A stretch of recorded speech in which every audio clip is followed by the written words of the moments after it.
Okay, great. We are now recording in both English and Spanish, assuming that everything works the way it's supposed to. Um, so welcome to our update on the trade school course. I'm Rack, and Oli and I are going to be co-presenting today about what MadWork has been doing on this project. So I'm going to pass it to Oli to talk about the roots of the project. Good morning, everybody. I think everybody that's here understands that cooperative education is kind of a big thing, or the lack thereof. And to give you a little bit of history where this all came from, the idea for a trade school program, a project, kind of gelled from the first regional rendezvous that we had. We had groups from Chicago and Minneapolis in Madison. And the reason we brought those groups together actually came together a little bit before that. Way back in 2011, I believe, Madison held a cooperative conference for the city. This is when the labor in Madison was in a lot of upheaval.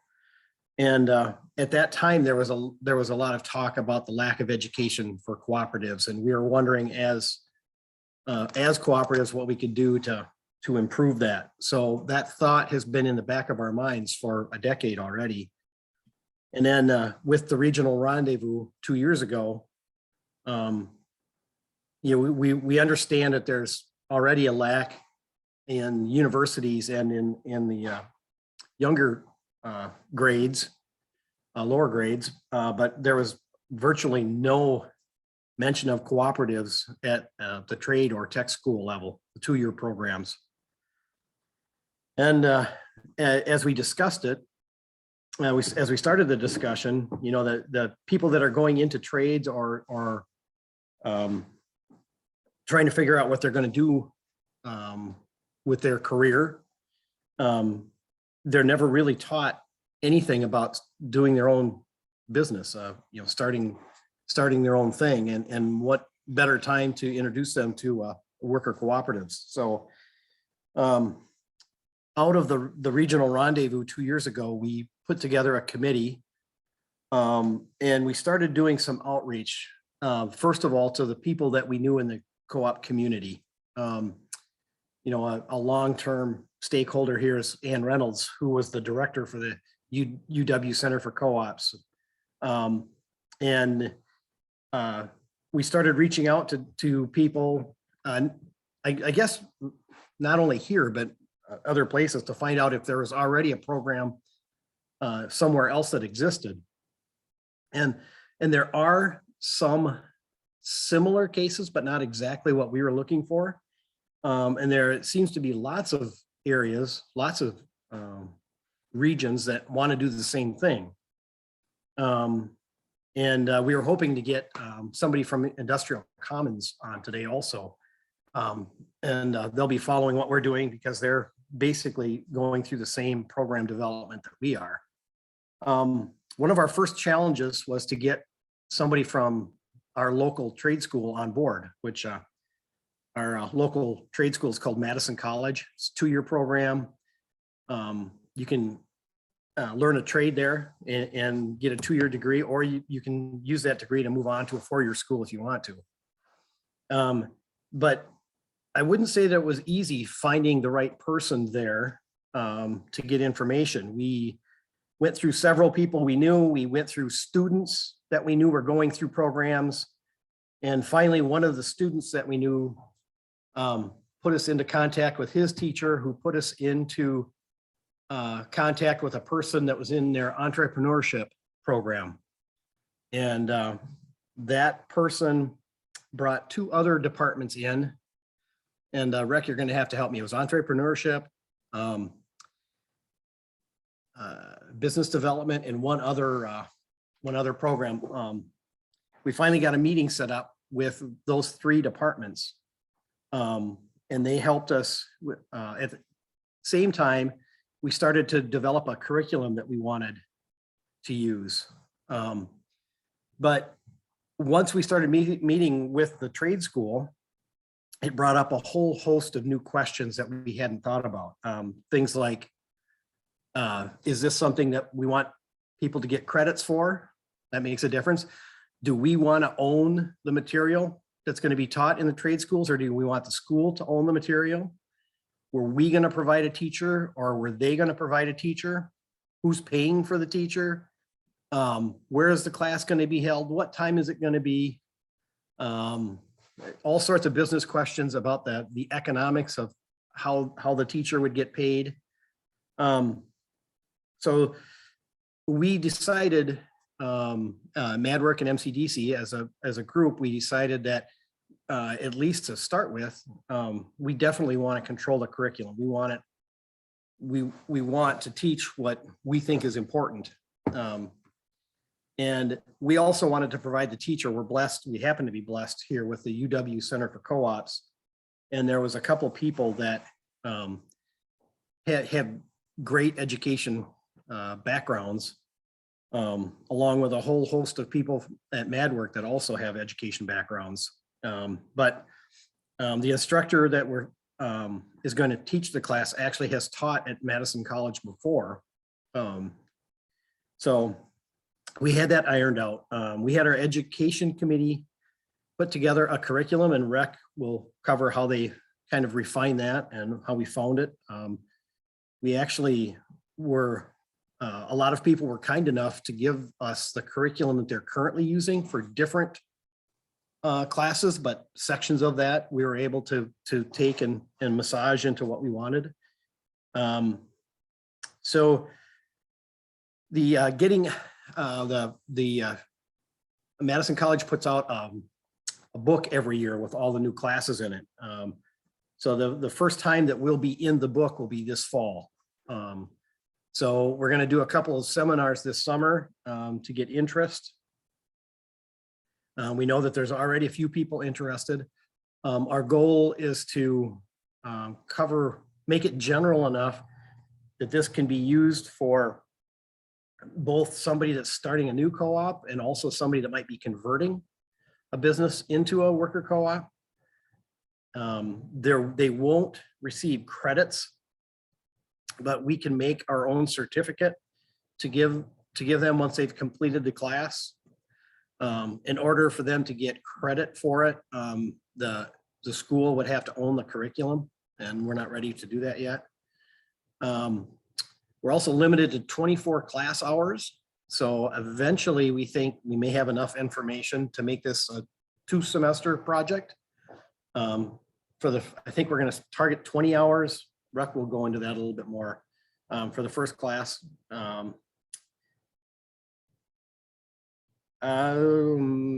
think that's all I have to cover for the moment. Does anybody have any questions so far?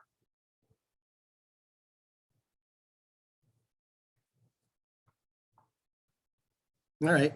Oh, go ahead, Kimberly. Thanks so much. Yeah, I'm just curious about the vibes or level of support from the trade school. You mentioned that you weren't ready to hand over the curriculum to them. I don't know if that's just a sense, if there's kind of, yeah, maybe I should just say, why is that? And also, right, what's kind of the level of support for people in the trade school? I think we have good support through the trade school. And I think they're willing to work with us either way. We'll be considered a continuing education class. That's another thing that you have to decide is how you fit into the which department you fit into. So our class will be taught in the evening, but that choice is kind of up to us of when we can do it. So our instructor happens to also have a day job, so I think they're going to teach it at night.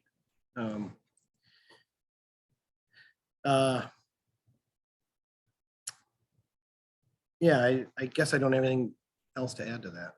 The trade school didn't seem to really care, so. I can add a little bit to the who owns the curriculum piece, which is that I think one of our thoughts was that if the college already had the personnel with the skills to teach the course and the interest in teaching the course, they would already have the course. And that because they don't, we weren't sure that we felt ready to like hand over the teaching of the course to their faculty, that we wanted to have some control over who was teaching so that we could make sure that the course was happening in the way that we want it to happen. But it is one of our goals. So like Oli mentioned, we're going to be in continuing and professional education rather than in the like formal trade school curriculum,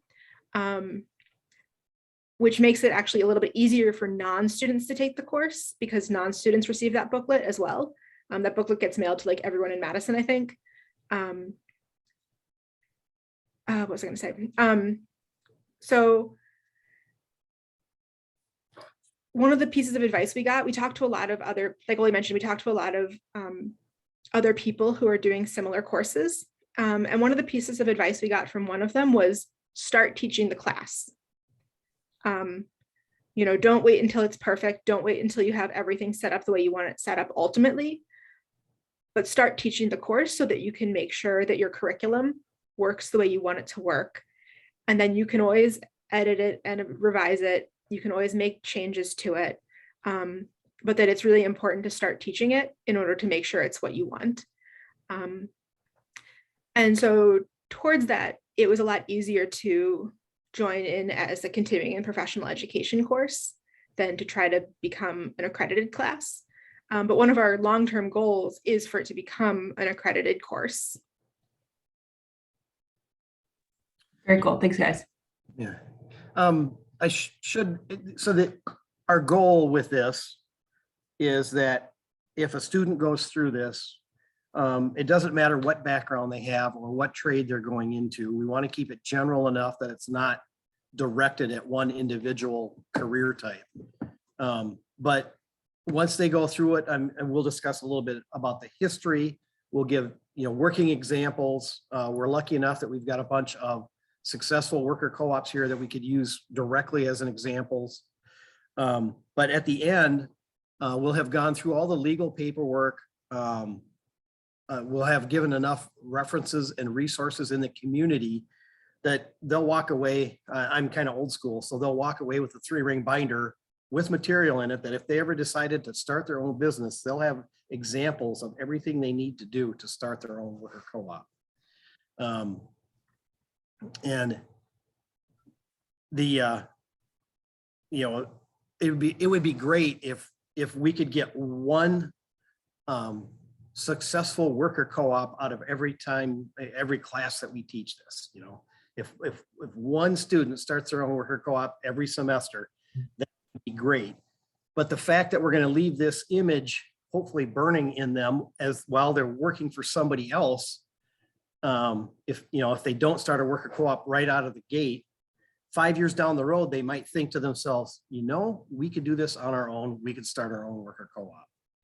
So that's kind of our goal, is if nothing else, to leave an impression with students. So.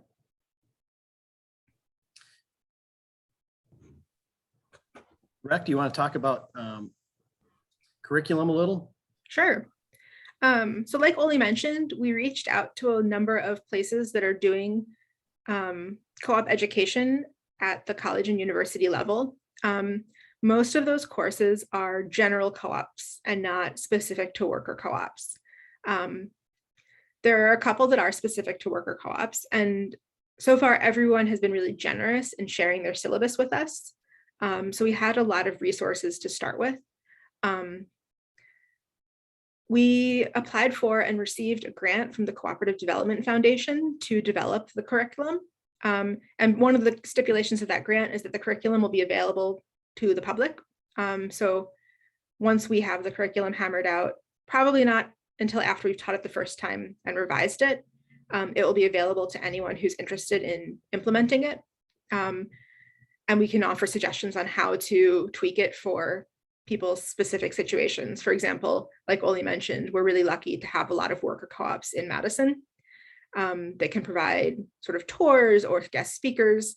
That might need to be tweaked in a place that doesn't have as many worker co-ops. It might not be feasible to visit a worker co-op if there isn't any in your town yet, for example. So we talked to a lot of people about their syllabus. We read through some syllabuses, and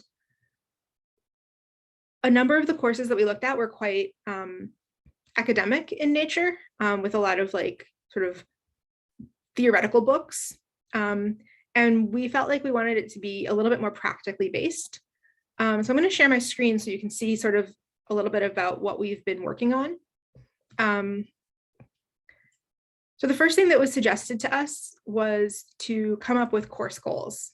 So our course goals are to have a solid understanding of cooperative entrepreneurship and the various ways it can be applied through hands-on experiential learning, to be equipped to start a co-op themselves within their trade, and to understand democratic decision-making in the worker co-op context. So our goals are very concrete.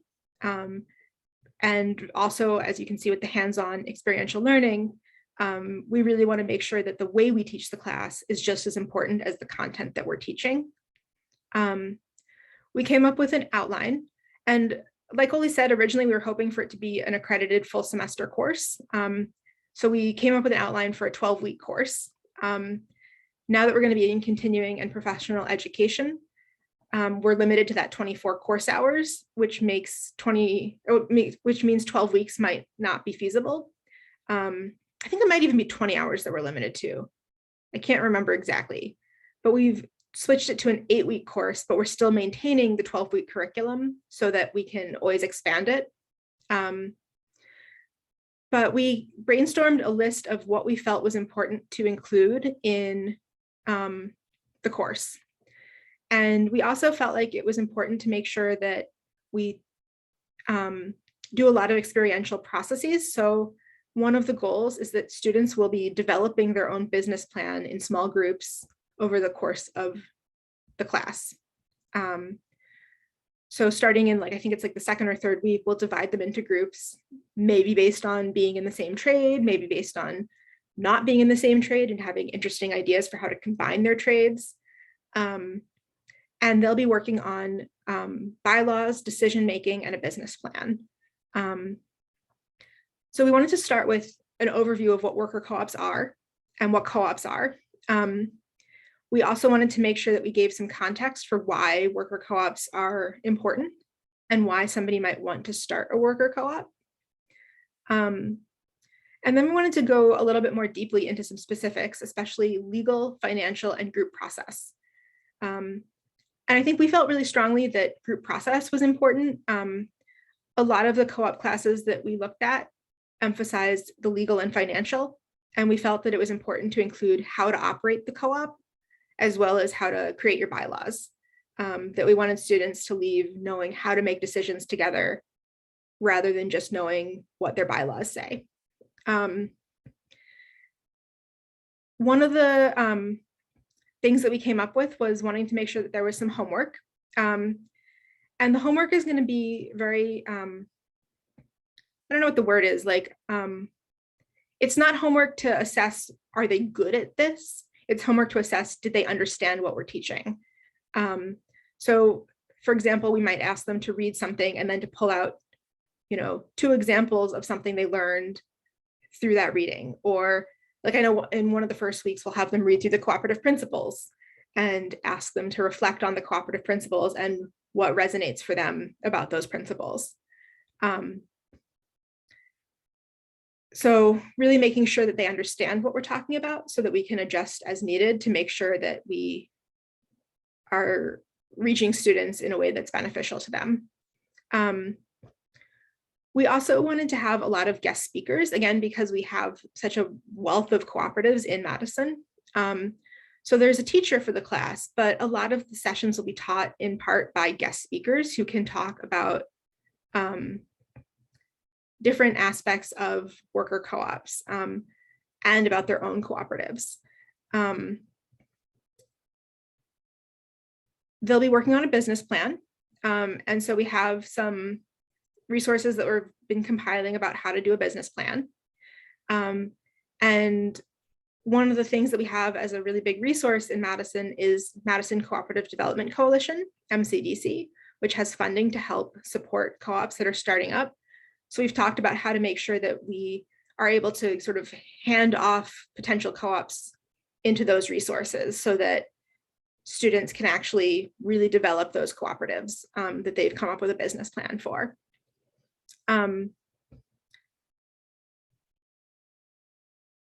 In terms of the assignments and the homework, one of the things that we wanted was for this to be as accessible as possible to students. And that meant both not having expensive books to buy, but also having different learning styles addressed. So a lot of the resources that we're using for homework are online. We have some readings. The Geo Collective has been a great resource for that, for finding great articles. We also have some videos for people to watch so that people who are not as good at reading, but who prefer to learn visually can watch those videos and listen to audio. But also one of our goals with that is for them to know how to find resources. So at the end, they'll know that Geo has lots of resources. They'll know about everything co-op. They'll know about sort of all the various resources that exist and how to find those resources so that as they continue with their cooperative, they're familiar with what they're looking for and how to find it. Like I said, we did cut down to an 8-week class. So the first week is just an overview of co-ops. The second week is why you would start a worker co-op. And again, we felt this was really important because we don't have a lot of education around cooperatives and what cooperatives are. And so a lot of students may not really know quite why they would want to start a cooperative. They might just be interested in the idea, but may not have the full picture of why. The third week is what we're calling our deep dive. So into group process, it will be our first deep dive. So having co-ops speak about their processes. And then introducing the group project. We'll then do a deep dive into legal issues and have them start looking at bylaws. And again, some of the homework will be things like looking at bylaws from a couple of different co-ops and selecting some things that you want in your bylaws. So that when you start working with your group, you know that you really liked this part of the co-op's bylaws and you didn't like this other piece. And then we'll do a deep dive into finance, looking at some budgets, looking at numbers, how to read financial statements. We'll talk about democratic management and practices in the next week. And we'll also give them time in class to work on their projects and to begin filling out their business plans. The next week will be about co-op financing. So talking about different ways to finance their co-op, because we want them to leave, again, knowing how to start their co-op. And that includes knowing what financial resources are available. And then the last week will be time to work on projects and present their projects. So I'm going to stop screen sharing. But basically, we really want, like Oli mentioned, for a co-op to form out of each time we teach this class, so that the resources that we're giving people become sort of actually utilized. We also have talked about having people visit co-ops. So maybe having people sit in on co-op board meetings, if there's some local co-ops that are open to that, so that people can actually see how democratic process works in action. So really trying to use sort of a combination of popular education and experiential education to make sure that students get a full picture of what it is to both start a worker co-op, but also to operate a worker co-op. And maybe I'll open it up for questions.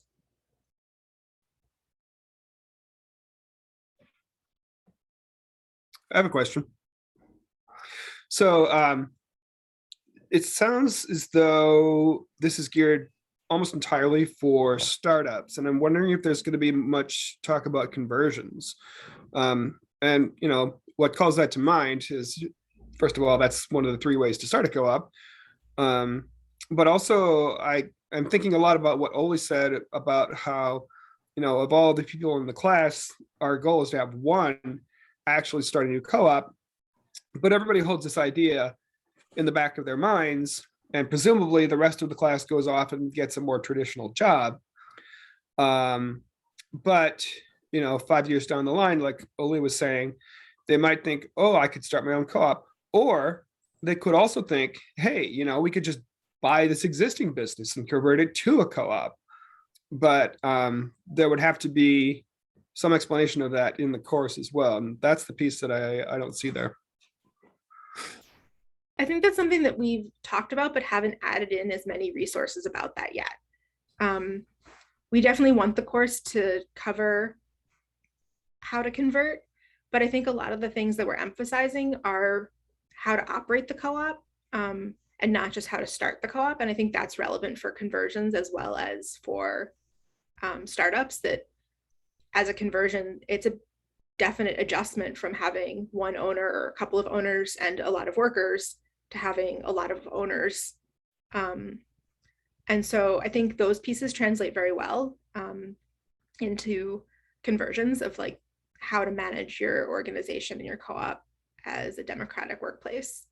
But I think that is one of the places that we need to add a little bit more, is talking about conversions in the earlier part of the course, of like that as a route to creating cooperatives. I see a hand from Josh.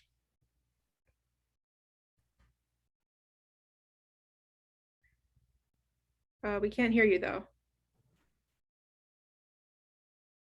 Okay, better? Yep. Now? Yep. Okay. So Uh-oh, you cut out again. all right, sorry. You have the students a business plan. I'm sorry. Do you want to try typing it in the chat? Yeah.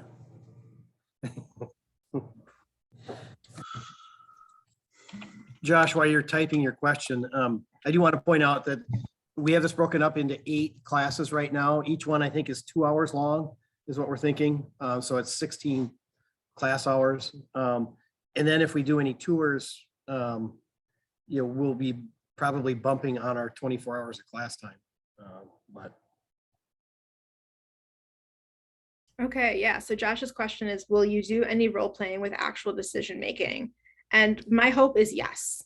My hope is that we'll be utilizing enough popular education methods that we'll be having people work on some decision making exercises. Whether that's practicing facilitation, practicing actual decision making.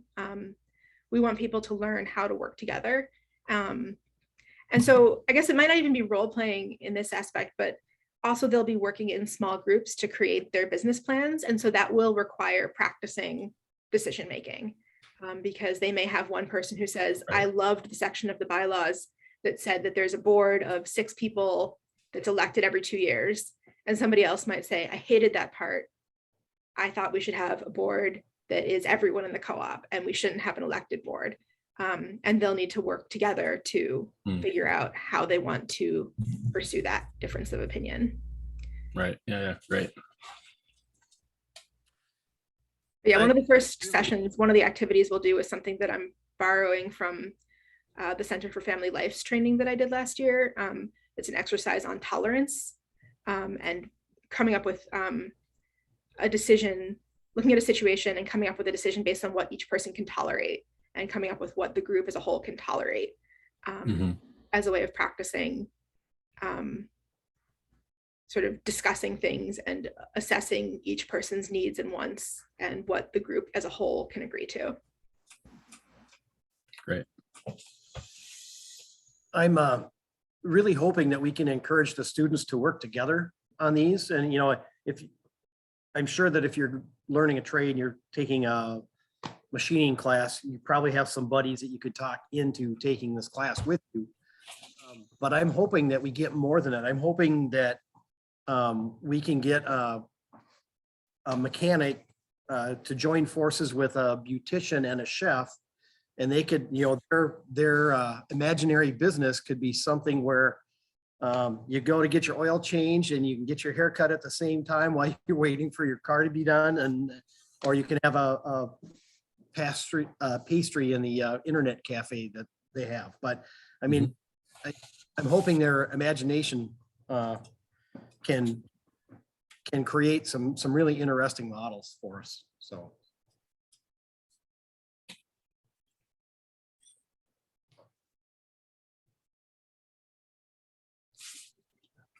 And by working together, they'll also be, participating hopefully in the democratic decision-making process. So that's something that we can hopefully help steer a little bit.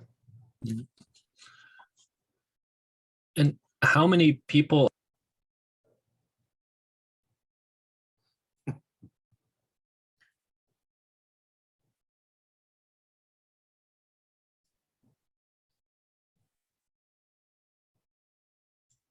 So our plan, the question is, how many instructors will you have? The plan is to have one primary instructor who sort of facilitates the class, but that each session will have at least one, if not several, guest speakers teaching different elements of the curriculum. So it won't be just one person presenting their opinions about cooperatives. It will be a lot of guest speakers, and especially guest speakers from cooperatives, or probably we'll hopefully get like a cooperative lawyer and a cooperative finance person to come in and speak as well. But we really want to have a lot of speakers who are worker owners who can talk to the actual experience of running their cooperatives, whether that's starting the cooperative, converting the cooperative, or just ongoing management of the cooperative. So it's a kind of a hard question to answer, because on the one hand, there'll be one instructor. And as far as the college is concerned, there's one instructor, they pay that one person, period, end of story. But realistically, that instructor will largely be just facilitating the course and helping coordinate the curriculum. We anticipate that I'll probably be doing a lot of the administrative end of those,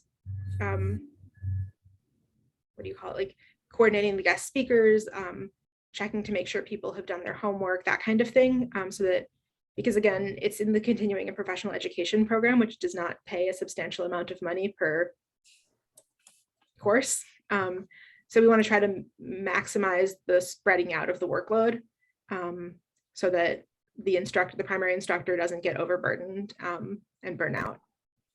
And the other advantage of that is that everyone has a different perspective on how things work. And so I think one thing that I'm hoping students will get is the sense that there's not one right way to do things. They may hear in one session, even from 2 or 3 different guest speakers who have completely different ideas of what the right way to do things is, so that they'll understand that this is not a like cut and dry, here's how you do worker co-ops, but that there's a lot of variations on how to run your worker co-op.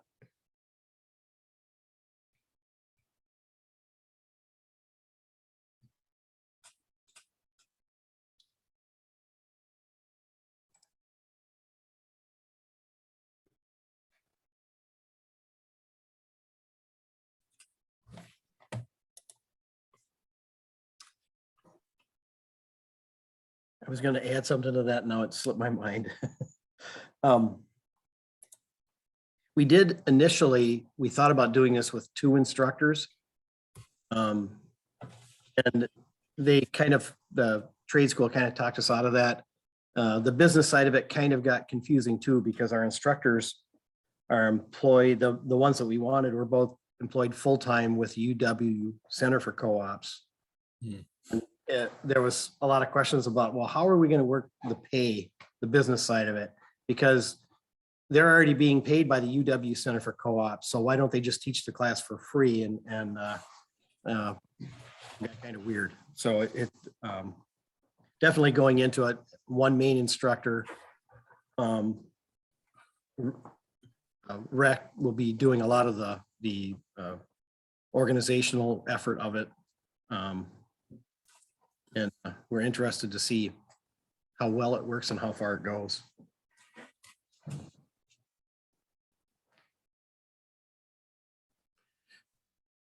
Yeah, I mentioned that one of the pieces of advice we got was to just start teaching it as soon as possible.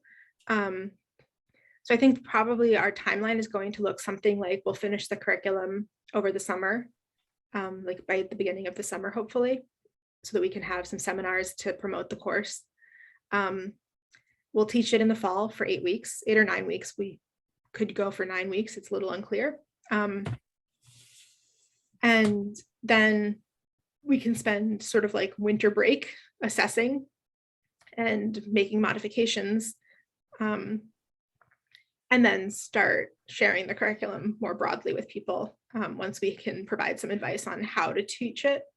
I think my hope is also that the people who are guest speakers will enjoy coming in and speaking to the course and will be willing to visit other places that maybe don't have as many worker co-ops to speak, and might be willing to like video chat in to, I don't know, there's a group in Southern Illinois, for example, that's interested in teaching a course like this.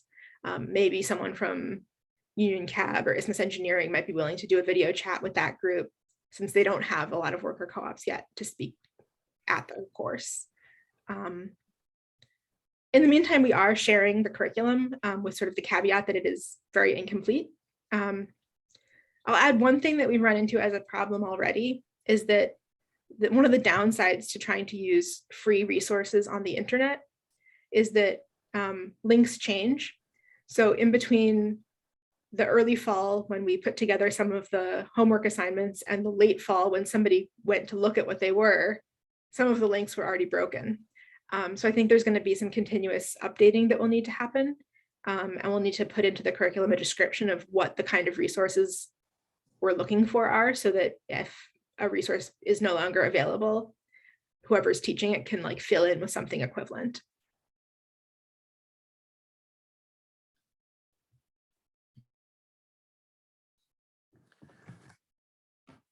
As an example of that, I have to say, I used to recommend everybody watch the Mondragon Experiment, the 40-year-old documentary that the BBC did.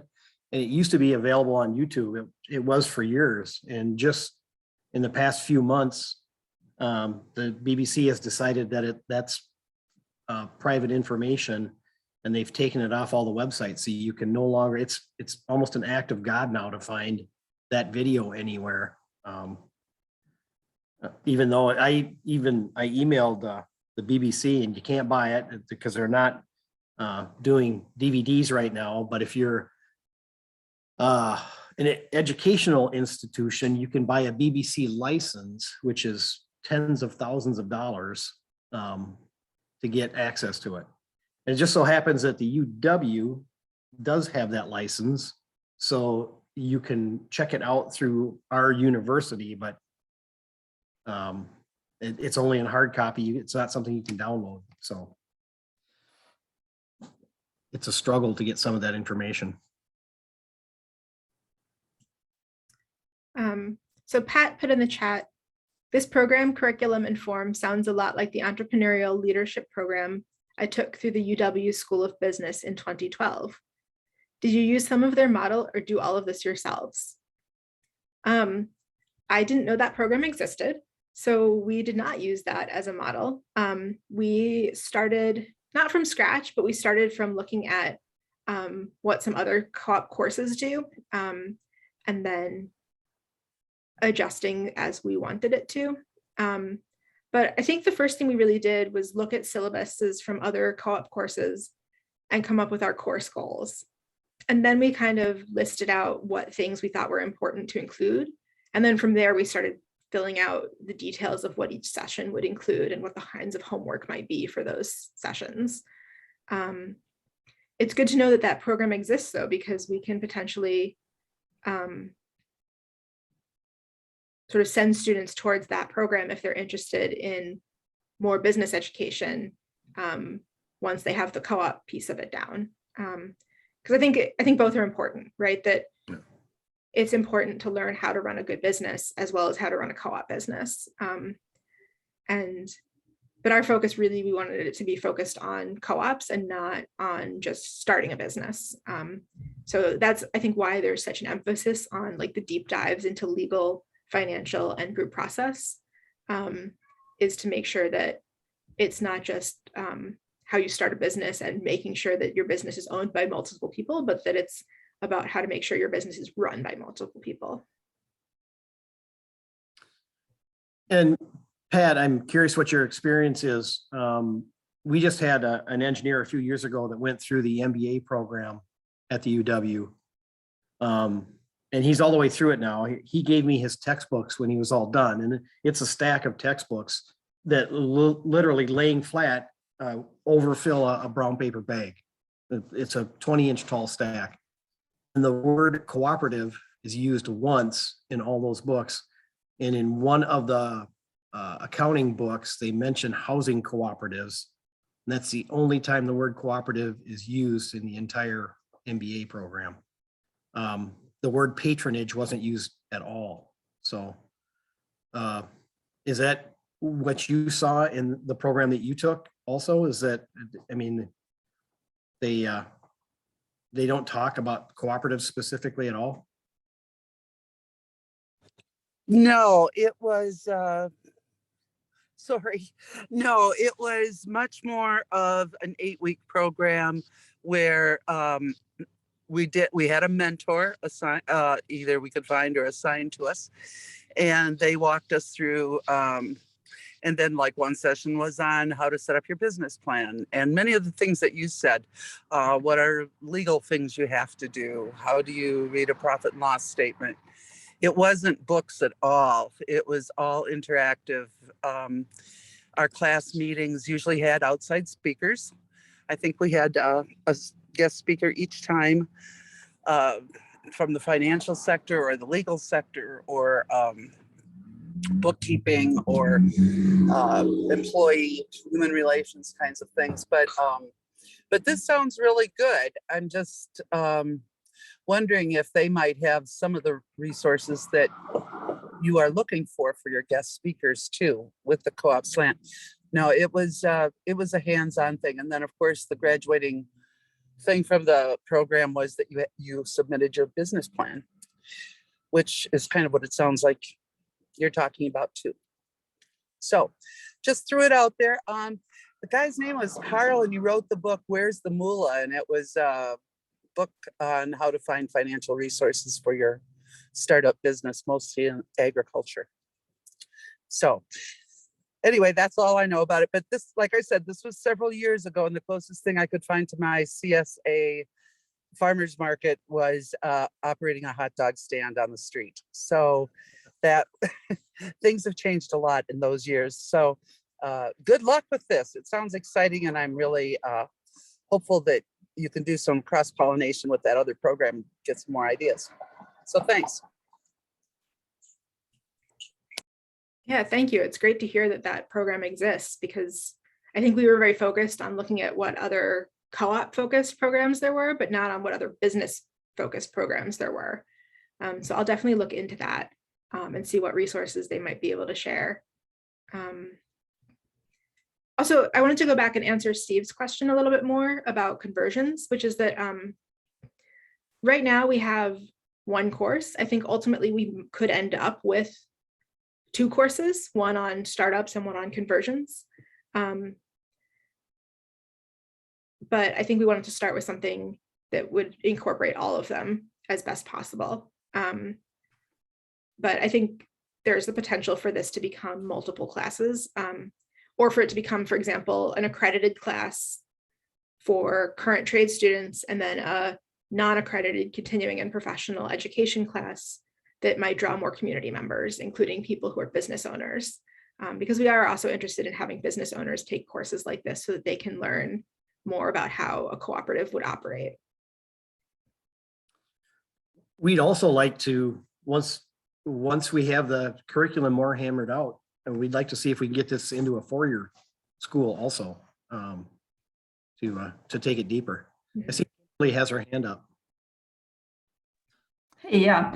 A couple questions come to mind. One, just a quick one, like for context, I'm curious if the city of Madison has a program. Here in Minneapolis, we've got something called CTAP, Cooperative Technical Assistance Program, that parallels the BTAP business course offered by the city of Minneapolis.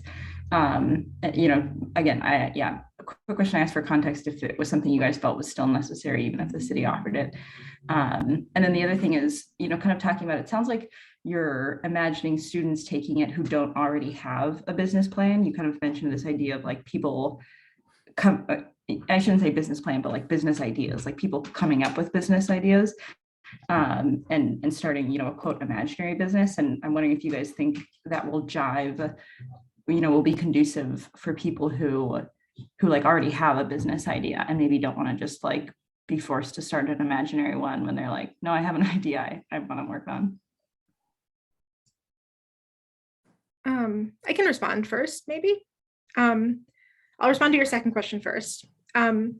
So I think that we definitely would love it if people had business plans that they'd like to work on. That would be sort of our ideal, is that somebody comes in and is like, I'm interested in starting an electrical business. And it turns out there's 2 other electricians in the course, and we're going to work together as a group on our electrical business. But since some of the students might not come in with that idea or with other people from their programs, that's when we'd be pairing people into groups to work on sort of coming up with a potential business. I think one thing that's different about this class than some of the like co-op incubator classes that I've seen is that some of those programs require you to have a group to begin with, and to take the course with like, at least 2 other people from your group who will be forming the business. And our hope is that this class can be taken by someone who doesn't yet have that group and can maybe either find that group through this class or can learn more about co-ops and then reach out to people about starting a business together. Oli, do you want to take the part about technical assistance from the city? So we have the MCDC program, the Madison Cooperative Development Coalition. Actually, the person that is leading that is the instructor we have picked out for the class. So Madison does have an initiative to help start co-ops, but it's not, education is part of what they do, but it's not solely directed on that. I'm curious, what did you call it? CTAP, BTAP? Yep. I'm curious what Minneapolis has. I'd like to learn more about that. So I don't know if you can send me more information on that, that'd be great. Yeah, I can try to drop it in the chat. But yeah, so they have 2 programs. Originally it was BTAP, Business Technical Assistance Program, and then they more recently started CTAP, Cooperative Technical Assistance Program. But it, like Rick was saying, it requires you to have, I think, 1 other person, kind of already on board with what your idea is to access it. So it's very cool to be, like having a class as a kind of seeding connection space. I'm curious if you guys have thought about, like, I mean, it just seems like being kind of aware of maybe more aware than the students coming into the class would be of what some of the needs in Madison's cooperative economy are, of like offering some suggestions like, hey, does anyone in the class who doesn't already have their own idea want to start, such and such co-op that Madison could use? Yeah, it would be great to tap into that resource if it's there. If a group of people had an idea of businesses that could be potentially started. I think that's one of the jobs for MadWork and MCDC to do, is to put together ideas like that, which we've only just begun doing that. One thing that the city has helped with is it's actually the public library. We're fortunate that one of the actually he was an employee of the Interpreters Co-op. It now also works for the public library system, and the public library sets up one-on-one training classes with MCDC. So at the library, a couple of different sites, actually, we've been able to hold them.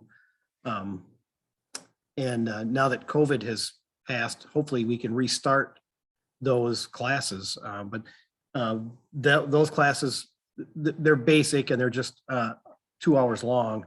But they at least inform people that don't know anything about co-ops, what they are, what worker co-ops are. And maybe they'll get them interested in the class that we've got. So maybe it'll lead to future students. But we're fortunate that our public library is helping us with this. There's actually a section now in the public library just about cooperatives. So. And I'll actually add to that there's going to be starting up some so it's been Co-op 101 that MCDC has been doing at the public library, but they're working on creating some 102 kind of level things that are a little bit more topic specific. And one of the hopes is that those will help lead people into this class at the trade school, that they can get a little bit more information, maybe form a little bit more of an idea of what their co-op might look like. Maybe bring their friends who didn't make it to the Co-op 101 who would be interested in starting a co-op together, and get a little bit more information before they sign up for the trade school class. The library sessions are free. The trade school class will cost a small amount of money. It's not going to be a huge sum, I don't think. I think it was going to be like $100, something around there.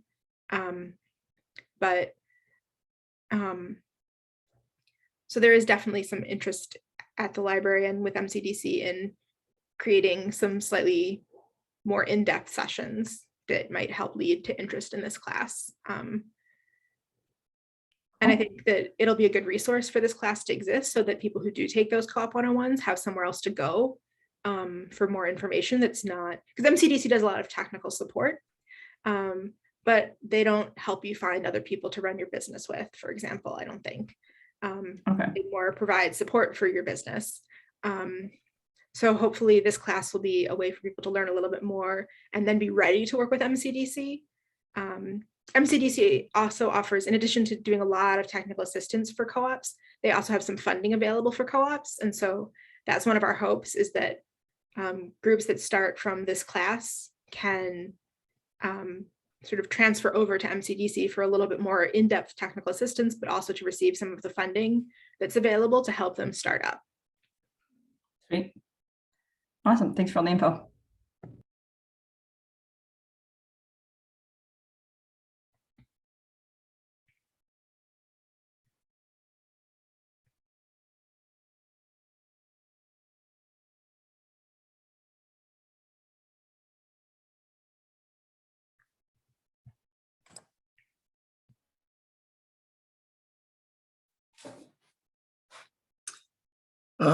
We were aware, or we became aware of a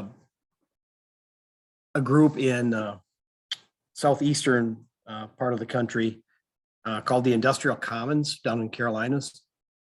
And they're doing this class, but they're targeting it specifically at one trade. And it's in the area of textiles. So it has to do with making thread, I think, is what they're targeting. But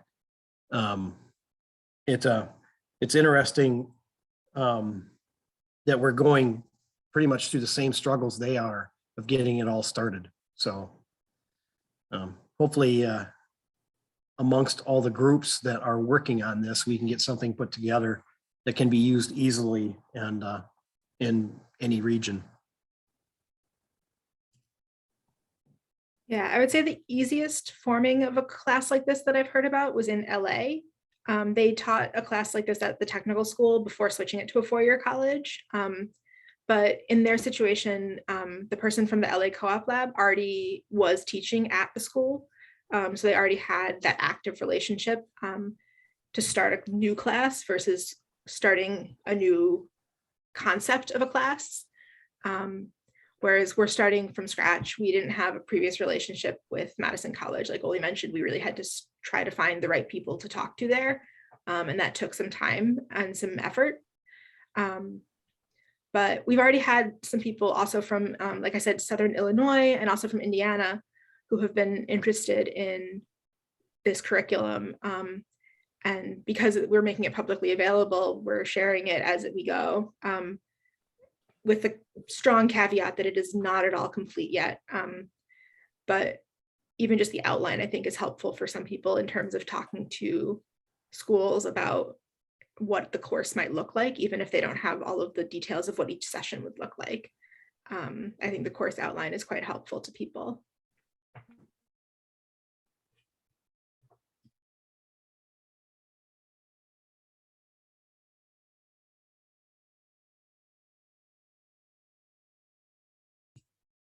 Josh put in the chat, I think this might be good as a high school class as well. Absolutely. I think we would love to, like Oli mentioned, we'd love to bring this class to a four-year college, but I think we'd also be interested in bringing it to a high school level. I think what we're interested in is creating a class that can then be adapted to different levels of education. I think we started with the trade school level, partially because there just isn't a lot of trade school education, but like Oli mentioned, also students are learning a trade and preparing to go into a business. So it seems like a very ripe place for learning about worker cooperatives. But yeah, we definitely want to be able to bring this to different levels. We actually in Madison have a school called the Milestone Democratic School that is a democratically run school with the teacher, it's a charter school, but the teachers are a worker co-op that are contracted with the school. So that might be a place where we might be able to teach something like this, is working with them, hopefully. That would be my hope, is to work with them, or maybe with our local alternative high school, about how ironically, they reached out to us on Friday to do exactly this. So it's a I didn't even realize that. Cool. Yeah, just 3 days ago.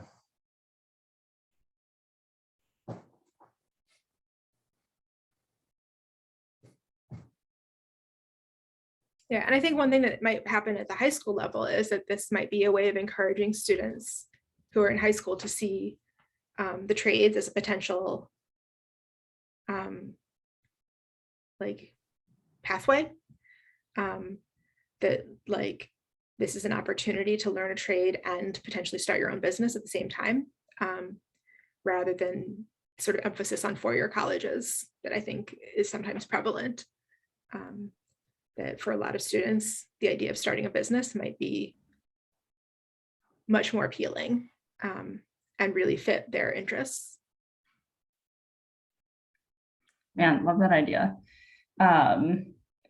Mentioning the democratic schools was reminding me about the session I went to yesterday about democratic education. And I'm curious if you guys have thought about that aspect of the class of if you're going to try to kind of change the model of education where it's not emphasizing the teacher knows everything and the students know nothing and they're just listening, but I think that's kind of what students will show up expecting. So if you're going to try to do something different, and if so, how you're going to make sure the students aren't just passively sitting.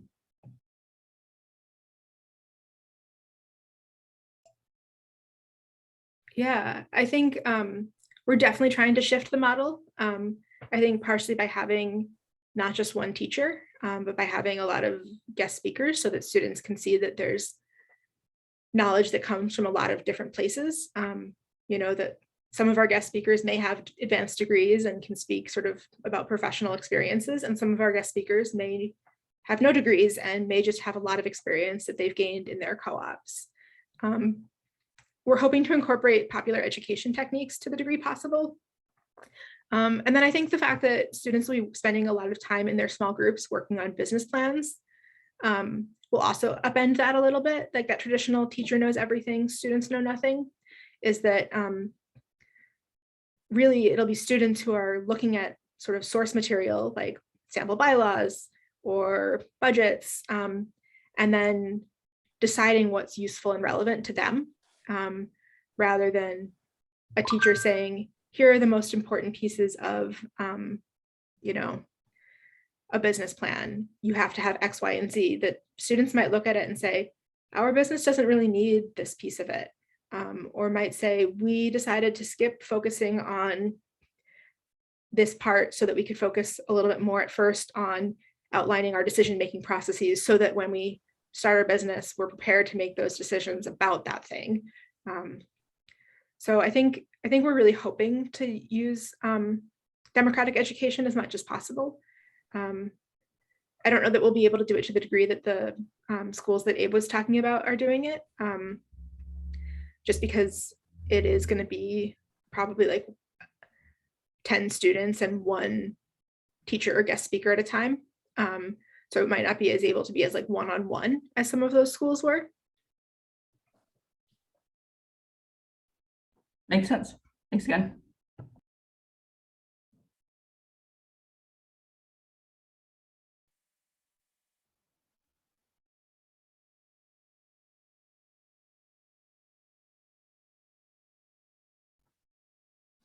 So, Josh, Kimberly, let me ask you guys, do you guys have trade schools in your area that you would like to see take a program on like this?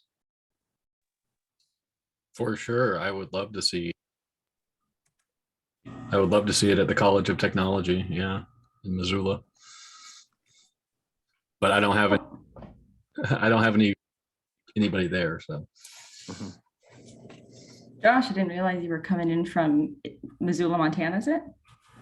Yep. Awesome.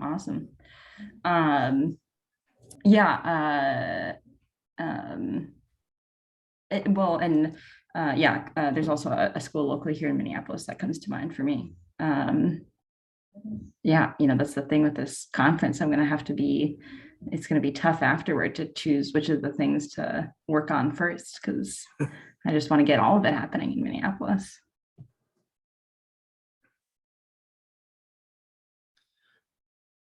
Well, just so you guys know, I mean, we want to expand what we're doing, not only with Geo, but also with Minneapolis. You guys are so close to us.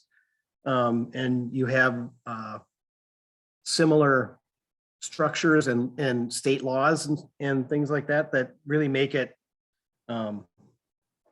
work well for us to work with the people in Minneapolis. So hopefully you've been connected to some of the resources, because you've got some pretty good resources up there. Yeah, for sure. CDS, Cooperative Development Services, Nexus, the NCF focusing on housing and shared capital. I am really interested in, something that I've actually been talking with people about is the absence of a space for individuals who are not yet connected with anyone to connect with other people, because all of those services require being in touch with someone else.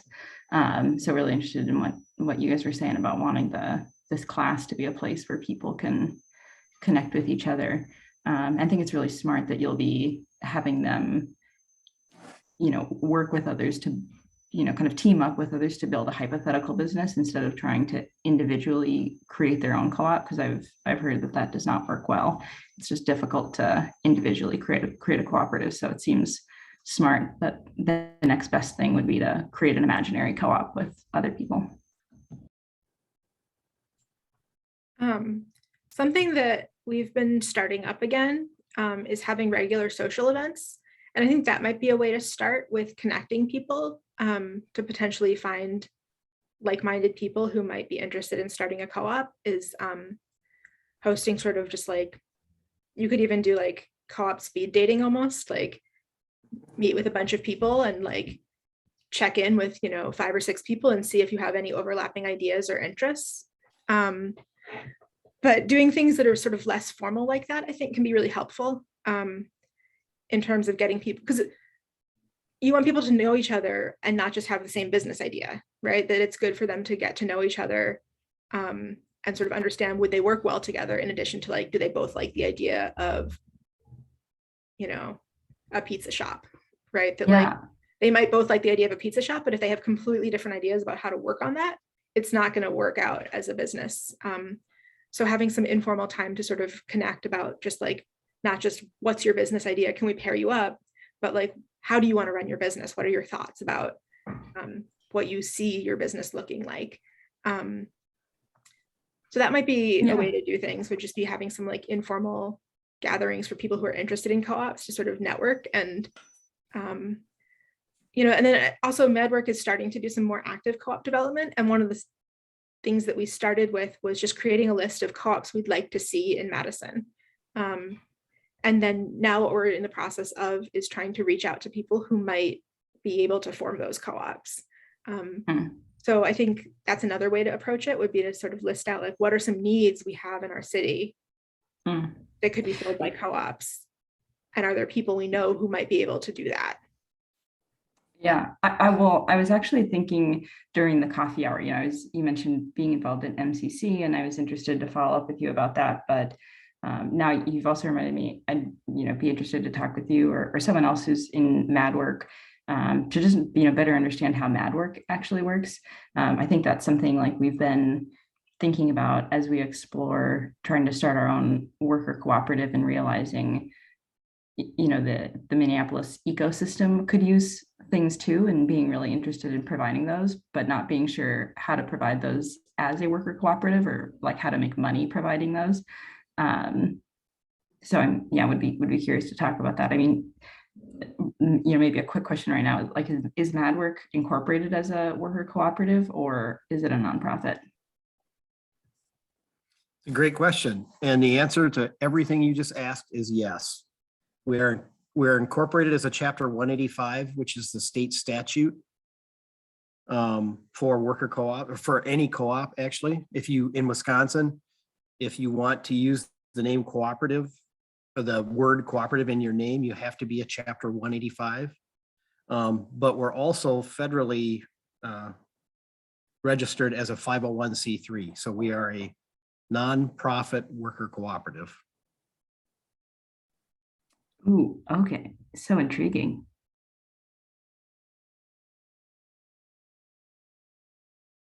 And we incorporated, the chapter 185 was about a decade ago. Actually, we did it. We signed the papers when CoCycle crossed the country, if you remember that. Group of students from Massachusetts rode bicycles from San Francisco to Boston, and they came through. While they were here, we actually signed the paperwork and submitted it. But then we found, as we were trying to do grant writing and look for funding, we were kind of restricted as to what we could apply for, because we were not a 501c3. We weren't a nonprofit. So we took that on a few years ago, and it's worked for us so far. Okay. I'm mindful we just have a minute. So again, maybe something to follow up with later, but the question coming to mind is if you guys, ever thought about doing something, kind of like what Shared Capital here in Minneapolis does, where,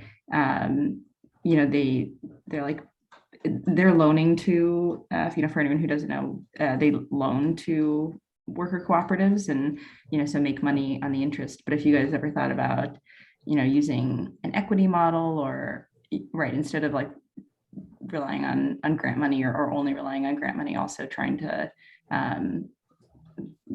basically invest or loan to the cooperatives you start as a way to make money.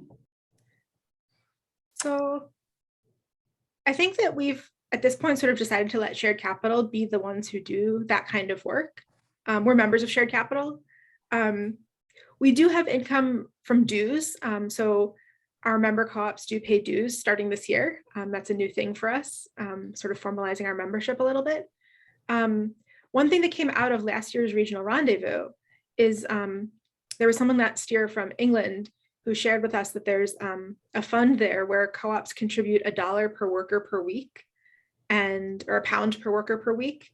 And they have a co-op fund that grants out money. So MadWork, some folks from MadWork have been involved in the last year in trying to create something like that in the US. But that's not exactly what you're talking about, because it wouldn't be bringing in income to MadWork. But it's something that MadWork folks have been involved with a little bit.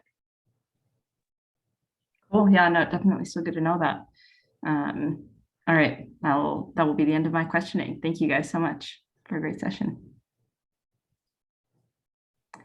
I'll catch you guys after lunch. Yeah, thank you all for coming. Sounds good. Yeah, We are thank at you.